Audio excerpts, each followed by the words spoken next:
December 31ರ ರಾತ್ರಿ ದಟ್ಟಣೆ ನಿಗಾಕ್ಕೆ heat map ಇದೇ ಮೊದಲ ಬಾರಿ ಬಳಕೆ. ಭದ್ರತೆಗೆ ನಾಡಿದ್ದು ರಾತ್ರಿ 20,000 ಪೊಲೀಸರ ನಿಯೋಜನೆ. ವರ್ಷಾಚರಣೆ ಬಗ್ಗೆ ಡಾಕ್ಟರ್ ಪರಮೇಶ್ವರ್ ಸಭೆಯನ್ನ ನಡೆಸಿದ್ದಾರೆ. ಹೊಸ ವರ್ಷ ಬಂತಲ್ಲ, ಇಯರ್ ಎಂಡು ಅಂತ ಅಂದಿದ ತಕ್ಷಣ ಬೆಂಗಳೂರಲ್ಲಿ ಹುಚ್ಚೆತ್ತು ಕುಣಿಯೋರು ಜಾಸ್ತಿ. ಬೇರೆ ರಾಜ್ಯದವರು, ಬೇರೆ ದೇಶದವರು ಎಲ್ಲರೂ ಬೆಂಗಳೂರಲ್ಲಿ ಇರೋದ್ರಿಂದ ನ್ಯೂ ಇಯರು ಅಂತ ಅಂದರೆ ಸಿಕ್ಕಾಪಟ್ಟೆ ಎಂಜಾಯ್ ಮಾಡ್ತಾರೆ. ಅದರಲ್ಲೂ brigade road, MG road, commercial street ಇಲ್ಲೆಲ್ಲ ಹೇಳಂಗೇ ಇಲ್ಲ. ಸುಮ್ಮನೆ ಓಡಾಡೋದಷ್ಟೇ, ಇಲ್ಲಿಂದ ಅಲ್ಲಿಗೆ ಅಲ್ಲಿಂದ ಇಲ್ಲಿಗೆ ಒಟ್ಟು ಸೆಲೆಬ್ರೇಷನ್ ಮಾಡಬೇಕು.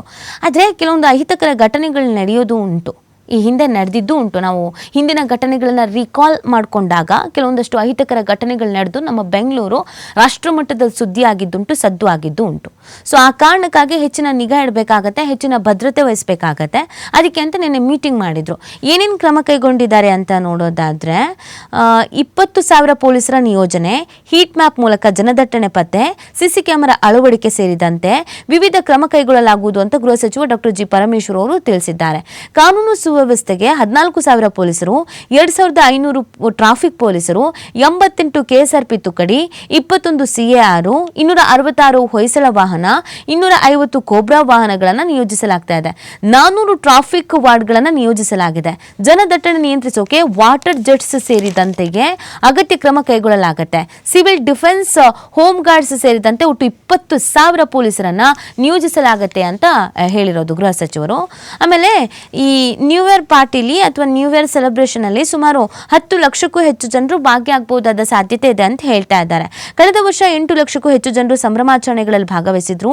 MG ರಸ್ತೆ, brigade road, Indiranagar, Koramangala, electronic ಸಿಟಿಯ ನೀಲಾದ್ರಿ ರಸ್ತೆಯನ್ನ ಹೆಚ್ಚು ಜನ ಸೇರುವ ಸ್ಥಳಗಳು ಗುರುತಿಸಲಾಗಿದೆ. ಈ ವರ್ಷ ಸುಮಾರು 10 ಲಕ್ಷಕ್ಕೂ ಹೆಚ್ಚು ಜನ ಸೇರುವ ಸಾಧ್ಯತೆ ಇದೆ ಅಂತ ಹೇಳಲಾಗಿದೆ. 8 ಕಡೆ ಸಾರಿಗೆ ವ್ಯವಸ್ಥೆ ಮಾಡ್ಕೊಂಡಿದ್ದಾರಂತೆ. ಜನರು ಸುರಕ್ಷಿತವಾಗಿ ಮನೆಗಳಿಗೆ ಹೋಗೋದಕ್ಕೆ ಅನುವು ಮಾಡಿಕೊಡಲಾಗುವುದು. ಹೆಚ್ಚು ಯುವ ಜನರು ಸೇರುವ bar and restaurant, metro corridor, ಮನೋರಂಜನಾ ಸ್ಥಳಗಳಲ್ಲಿ ಅಗತ್ಯ ಕ್ರಮಗಳನ್ನು ತೆಗೆದುಕೊಳ್ಳಲಾಗಿದೆ. ಅವಶ್ಯಕತೆ ಇರುವ ಸ್ಥಳಗಳಲ್ಲಿ ವಾಚ್ ಟವರ್, 180 ಕಡೆ ಫೋಕಸ್ ಲೈಟ್ಗಳನ್ನು ಅಳವಡಿಸಲಾಗುವುದು. ಸಾರ್ವಜನಿಕರು ಕೂಡಲೇ ಪೊಲೀಸರಿಗೆ ಮಾಹಿತಿ ನೀಡುವುದಕ್ಕೆ ಪೊಲೀಸ್ ಆಕ್ಸಿಸ್ ಕಂಟ್ರೋಲ್ ವಾಹನ ತಪಾಸಣೆ ವ್ಯವಸ್ಥೆಯನ್ನು ಮಾಡಲಾಗಿದೆ. ಟ್ಯಾಕ್ಸಿಗಳು ಸಿಗೋದಿಲ್ಲ ಅಂತವರು ಸುರಕ್ಷಿತವಾಗಿ ಮನೆಗಳಿಗೆ ಹೋಗೋದಕ್ಕೆ 8 ಕಡೆ ಸಾರಿಗೆ ವ್ಯವಸ್ಥೆಯನ್ನು ಮಾಡಲಾಗಿದೆಯಂತೆ. 250ಕ್ಕೂ ಹೆಚ್ಚು CC ಕ್ಯಾಮೆರಾಗಳನ್ನು ಅಳವಡಿಕೆ ಮಾಡಲಾಗಿದೆಯಂತೆ. ಸಂಭ್ರಮಾಚರಣೆ ನಡೆಯುವ ಸ್ಥಳದಲ್ಲಿ 250 ಕಡೆ ತಾತ್ಕಾಲಿಕವಾಗಿ CC ಕ್ಯಾಮೆರಾವನ್ನ ಅಳವಡಿಸಲಾಗಿದೆ. ಸೇಫ್ಟಿ ಶೆಲ್ಟರ್ಗಳು, ಆಂಬ್ಯುಲೆನ್ಸ್ಗಳನ್ನು ನಿಯೋಜಿಸಲಾಗ್ತಾ ಇದೆ. ಜನದಟ್ಟಣೆ ಇರುವ ಕಡೆ ಡ್ರೋನ್ ಕ್ಯಾಮೆರಾಗಳಿಂದ ಪೊಲೀಸರು ನಿಗಾ ವಹಿಸಲಿದ್ದಾರೆ. ಈಗಾಗಲೇ ಬಾರ್, ರೆಸ್ಟೋರೆಂಟ್, ಮಾಲ್ಗಳ ಮಾಲೀಕರಿಗೆ ಅಗತ್ಯ ಸೂಚನೆಗಳನ್ನು ನೀಡಲಾಗಿದೆ. AI ಕ್ಯಾಮೆರಾಗಳನ್ನು ಕೂಡ ಅಳವಡಿಕೆ ಮಾಡಲಾಗಿದೆ. ಮುಖಚಾರ್ಯ ಗುರುತಿಸುವ AI ಕ್ಯಾಮೆರಾಗಳನ್ನು ಅಳವಡಿಸಲಾಗ್ತಾ ಇದೆ. ಅಪರಾಧ ಚಟುವಟಿಕೆ ಹಿನ್ನೆಲೆ ಉಳ್ಳವರ ಮಾಹಿತಿ AI ಕ್ಯಾಮೆರಾದಿಂದ ಗೊತ್ತಾಗಲಿದೆ. ಅಂತವರು ಕಂಡು ಬಂದ್ರೆ ಕೂಡಲೇ ಎಚ್ಚರಿಕೆ ನೀಡುವುದಕ್ಕೆ ಕ್ರಮವನ್ನು ಕೈಗೊಳ್ಳಲಾಗುತ್ತೆ ಅಂತ ಕೂಡ ತಿಳಿಸಲಾಗಿದೆ. ಸೊ ಈಗ ಅದ್ಯಾವುದೋ ಹೀಟ್ ಮ್ಯಾಪ್ ಅಂತ ಹೇಳ್ತಾ ಇದ್ದಾರಲ್ಲ, ಈ ಹೀಟ್ ಮ್ಯಾಪಿಂದ ದಟ್ಟಣೆ ಪತ್ತೆ ಹಚ್ಚಬಹುದು ಅಂತ ಅದು ಹೆಂಗೆ ವರ್ಕ್ ಆಗುತ್ತೆ, ಹೆಂಗೆ ಕೆಲಸ ಮಾಡುತ್ತೆ ಅಂತ ನೋಡೋದಾದ್ರೆ, ಆಂಬ್ಯುಲೆನ್ಸು, ವಾಹನಗಳು, ಟ್ರಾಫಿಕ್ ಸಮಸ್ಯೆ ಸೇರಿದಂತೆ ಜನರಿಗೆ ಮಾಹಿತಿ ಸಿಗೋದಕ್ಕೆ QR ಕೋಡ್ ಮೂಲಕ ಮಾಹಿತಿ ಪಡಿಬಹುದಂತೆ. ಇದೇ ಮೊದಲ ಬಾರಿಗೆ ಹೀಟ್ ಮ್ಯಾಪ್ ಮಾಡಲಾಗಿದೆ. ಅತಿ ಹೆಚ್ಚು ಜನ ಸೇರಿರುವ ಸ್ಥಳಗಳನ್ನು ಕೆಂಪು ಬಣ್ಣದಿಂದ ಗುರುತಿಸಲಾಗುತ್ತೆ. ಹಳದಿ ಬಣ್ಣದಿಂದ ಗುರುತಿಸುವ ಸ್ಥಳಗಳನ್ನು ಹೆಚ್ಚಿನ ಜನ ಸೇರಿರ್ತಾರೆ ಅಂತ ಸೂಚಿಸುತ್ತೆ. ಹಸಿರು ಬಣ್ಣ ಇರುವ ಕಡಿಮೆ ಜನ ಇರುವುದನ್ನು ಗುರುತಿಸುತ್ತೆ.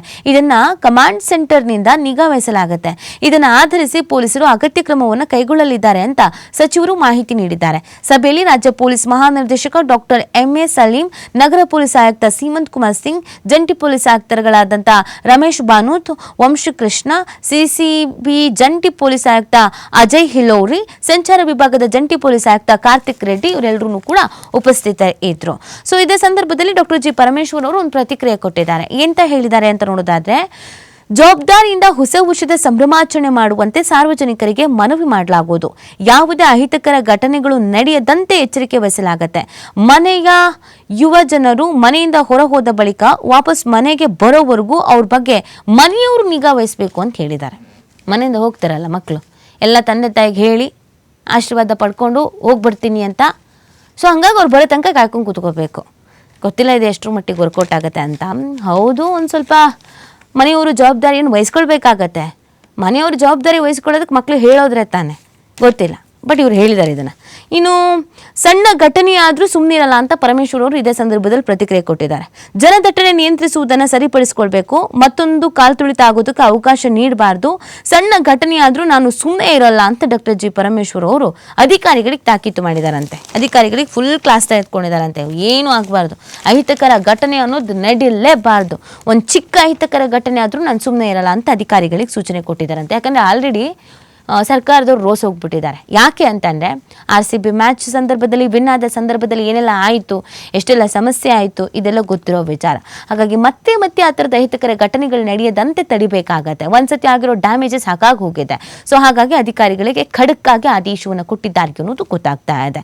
ಸೊ ಹೊಸ ವರ್ಷ ಬಂತು ಅಂತ ನಾವು ತುಂಬ ಜನ ಇರ್ತಾರೆ, 10 ಲಕ್ಷ ಜನ ಇರ್ತಾರಂತೆ, 5 ಲಕ್ಷ ಜನ ಒಂದೇ ಕಡೆ ಇರ್ತಾರಂತೆ, ಅಲ್ಲಿ ಕದಿಬೋದು, ಹೊಡಿಬೋದು, ಮತ್ತು ಸಮಸ್ಯೆ ಮಾಡ್ಬೋದು, ಕಿರುಕುಳ ಕೊಡ್ಬೋದು ಹೆಣ್ಣು ಮಕ್ಕಳಿಗೆ. ಈ ಥರ ಅಂತ ಉದ್ದೇಶ ಇಟ್ಕೊಂಡು ಹೋಗೋರು ಎಚ್ಚರಿಕೆ ವಹಿಸಿ ಸಿಕ್ಕಾಪಟ್ಟೆ ಅಲರ್ಟ್ ಆಗಿದ್ದಾರೆ. CC ಕ್ಯಾಮ್ರಾಗಳು, ಡ್ರೋನ್ ಕ್ಯಾಮ್ರಾಗಳು, ಕ್ಯಾಮ್ರಾಗಳು ಎಲ್ಲವೂ ಕೂಡ ಅಳವಡಿಕೆ ಆಗಿದೆ. ಸೊ ಹಾಗಾಗಿ ಎಚ್ಚರಿಕೆಯನ್ನು ವಹಿಸೋದು ಸೂಕ್ತ. GBH ಮುಂದಿನ ಸತಿ ಹೋಗ್ಬಿಡೋಣ. GBH ಚುನಾವಣೆಯಲ್ಲಿ ಕಾಂಗ್ರೆಸ್ ಟಿಕೆಟ್ ಅರ್ಜಿಗೆ 50,000 ಶುಲ್ಕ ಅಂತೆ. SC/ST ಮಹಿಳಾ ಅಭ್ಯರ್ಥಿಗಳಿಗೆ 25,000. KPCC ಅಧ್ಯಕ್ಷ DKಶಿ ಅರ್ಜಿ ಹಣ ಕಟ್ಟಡ ನಿಧಿಗೆ ಅರ್ಜಿ ವಿತರಣೆ ಆರಂಭ ಜನವರಿ 15ನೇ ದಿನ ಕಡೇ ದಿನ ಅಂತ ಹೇಳಿರುವಂಥದ್ದು. GBH ಚುನಾವಣೆ ಆಕಾಂಕ್ಷಿಗಳಿಗೆ ಭಾನುವಾರದಿಂದಲೇ ಅರ್ಜಿ ಬಿಡುಗಡೆ ಮಾಡಲಾಗ್ತಾ ಇದೆ. ತಡವಾದರೆ ನೀವು ಎಷ್ಟೇ ದೊಡ್ಡ ನಾಯಕರಾದರೂ ನಾನು ಗುರುತಿಸೋದಿಲ್ಲ, ಬೂತ್ ಮಟ್ಟದಲ್ಲಿ ಕೆಲಸ ಮಾಡೋರಿಗೆ ಮಾತ್ರ ಆದ್ಯತೆ ಅಂತ KPCC ಅಧ್ಯಕ್ಷರು ಆಗಿರುವ ಉಪಮುಖ್ಯಮಂತ್ರಿ DK ಶಿವಕುಮಾರ್ ಅವರು ಹೇಳಿದ್ದಾರೆ. ಭಾನುವಾರ KPCC ಕಚೇರಿಯಲ್ಲಿ ನಡೆದಂಥ ಕಾಂಗ್ರೆಸ್ ಸಂಸ್ಥಾಪನಾ ದಿನಾಚರಣೆ ಕಾರ್ಯಕ್ರಮದಲ್ಲಿ ಮಾತನಾಡಿದ ಅವರು, ಮೀಸಲಾತಿ ನಿಗದಿಯಾದ ಮೇಲೆ GBH ಚುನಾವಣೆ ತಯಾರಿ ನಡೆಸಿದರಾಯ್ತು ಅಂದ್ಕೊಂಡ್ರೆ ನೀವು ಗೆಲ್ಲೋದಕ್ಕೆ ಸಾಧ್ಯ ಇಲ್ಲ. ಸಾಮಾನ್ಯ ಅಭ್ಯರ್ಥಿಗಳಿಗೆ 50,000, ಪರಿಶಿಷ್ಟ ಅಭ್ಯರ್ಥಿಗಳಿಗೆ 25,000, ಮಹಿಳಾ ಅಭ್ಯರ್ಥಿಗಳಿಗೆ 25,000 ರೂಪಾಯಿ ನಿಗದಿ ಮಾಡಲಾಗಿದ್ದು, ಅರ್ಜಿ ಬೇಕಿದ್ದವರು ಹಣ ನೀಡಿ ಪಡ್ಕೊಳ್ಬೇಕು ಅಂತ ಇದೇ ಸಂದರ್ಭದಲ್ಲಿ ತಿಳಿಸಿದ್ದಾರೆ. ನೀವು ಅರ್ಜಿಗೆ ನೀಡುವ ಹಣ ಕಟ್ಟಡದ ನಿಧಿಗೆ ಹೋಗುತ್ತೆ. ಯಾಕಂದರೆ ಜಿಲ್ಲಾ ಕಚೇರಿ ನಿರ್ಮಾಣಕ್ಕೆ 20 ಕೋಟಿ ರೂಪಾಯಿ, ರಾಜ್ಯ ಕಚೇರಿ ನಿರ್ಮಾಣಕ್ಕೆ 60 ಕೋಟಿ ರೂಪಾಯಿ ಖರ್ಚಾಗುತ್ತೆ. ತಾಲೂಕು ಕಚೇರಿಗಳ ನಿರ್ಮಾಣಕ್ಕೂ KPCCಯಿಂದ ಹಣ ನೀಡಬೇಕಲ್ವೇ? MLA ಚುನಾವಣೆ ವೇಳೆ 2 ಲಕ್ಷ ಹಣ ನಿಗದಿ ಮಾಡಲಾಗಿತ್ತು. ಇದರಿಂದ 20 ಕೋಟಿ ಹಣ ಸಂಗ್ರಹಿಸಲಾಯಿತು. ಇದರಿಂದ ಪಕ್ಷದ ಪರವಾಗಿ ಜಾಹೀರಾತು ನೀಡೋದಕ್ಕೆ ಸಾಧ್ಯ ಆಯಿತು ಅಂತ ಇದೇ ಸಂದರ್ಭದಲ್ಲಿ ಅವರು ಹೇಳಿದ್ದಾರೆ. CM ಸೂಚನೆ ಮೇರೆಗೆ ಮಹಿಳೆಯರಿಗೆ ರಿಯಾಯಿತಿ ಘೋಷಣೆ ಅಂತ DCM DKಶಿ ಇದೇ ಸಂದರ್ಭದಲ್ಲಿ ಪ್ರತಿಕ್ರಿಯೆ ಕೊಟ್ಟಿರೋದು. ಟಿಕೆಟ್ಗೆ ಶುಲ್ಕ ವಿಧಿಸುವ ಕುರಿತು DCM ಮಾಹಿತಿ ನೀಡುತ್ತಿದ್ದ ವೇಳೆ ಮಹಿಳೆಯರು ಹಾಗೂ OBCಗಳಿಗೆ ರಿಯಾಯಿತಿ ನೀಡಿ ಅಂತ ಸಭಿಕರು ಕೂಗಿದ್ರು. ಇದಕ್ಕೆ ಪ್ರತಿಕ್ರಿಯಿಸಿದ ಶಿವಕುಮಾರ್ ಅವರು, ಈಗಾಗಲೇ ಮಹಿಳೆಯರಿಗೆ ತಿಂಗಳಿಗೆ 2,000 ರೂಪಾಯಿ ಉಚಿತ ಬಸ್ಸನ್ನು ನೀಡಲಾಗ್ತಾ ಇದೆ. ಈ ತೀರ್ಮಾನದಲ್ಲಿ ಯಾವುದೇ ಬದಲಾವಣೆ ಇಲ್ಲ. ನಾನು ಸಹ OBC, ಒಕ್ಕಲಿಗರು OBC ಅಂತ ತಿಳಿದಿದೆಯೇ, ಲಿಂಗಾಯತರು OBC, ಆದಾಯ ಇಲ್ಲದ ಬ್ರಾಹ್ಮಣರು OBC ಅಂತ ಹೇಳಿದ್ರು. ಈ ವೇಳೆ ವೇದಿಕೆಯಲ್ಲಿದ್ದ CM ಸಿದ್ದರಾಮಯ್ಯ ಅವರು ಮಹಿಳೆಯರಿಗೆ 25,000 ರೂಪಾಯಿ ಇರಲಿ ಅಂತ ಹೇಳಿದರು. ಆಗ ಶಿವಕುಮಾರ್ ಅವರು ಓಕೆ ನಿಗದಿ ಮಾಡಲಾಗತ್ತೆ ಅಂತ ಇದೇ ಸಂದರ್ಭದಲ್ಲಿ ಹೇಳಿದ್ದಾರೆ. ಒಟ್ಟು ಈ ಒಂದು ಸೂಚನೆಯನ್ನು ಯಾರ್ಯಾರೆಲ್ಲ ಎಲೆಕ್ಷನ್ಗೆ ನಿಂತ್ಕೋಬೇಕು ಅಂತ ಅಂದ್ಕೊಂಡಿದ್ದಾರೋ ಅವರಿಗೆ ಮೆಸೇಜನ್ನು ಪಾಸ್ ಮಾಡಿದ್ದಾರೆ.